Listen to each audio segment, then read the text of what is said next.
നമസ്കാരം, ഇൻഫോടെക്കിലേക്ക് സ്വാഗതം.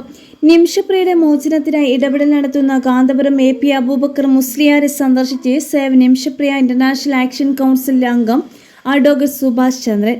പ്രശ്നത്തിൽ കാന്തപുരത്തിന്റെ ഇടപെടൽ നിർണായകമായി. മോചനം സംബന്ധിച്ച തീരുമാനം ഇനി ഉണ്ടാക്കേണ്ടത് ദയാധനത്തിന്റെ കാര്യത്തിലാണെന്ന് സുഭാഷ് ചന്ദ്രൻ പറഞ്ഞു. യമനിൽ വധശിക്ഷയ്ക്ക് വിധിക്കപ്പെട്ട് ജയിലിൽ കഴിയുന്ന മലയാളി നഴ്സ് നിമിഷപ്രിയയുടെ മോചനവുമായി ബന്ധപ്പെട്ട് കൊല്ലപ്പെട്ട തലാലിന്റെ കുടുംബവുമായുള്ള ചർച്ചകൾ പുരോഗമിക്കുകയാണ്.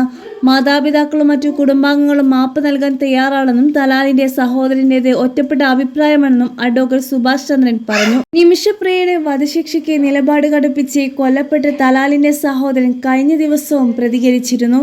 വധശിക്ഷയ്ക്ക് പുതിയ തീയതി നിശ്ചയിക്കണമെന്ന ആവശ്യം ആവർത്തിക്കുകയായിരുന്നു തലാലിന്റെ സഹോദരൻ അബ്ദുൽ ഫത്താഹ് മെഹദി. എന്നാൽ സംഭവിച്ചത് മറ്റൊന്നുമായിരുന്നില്ല.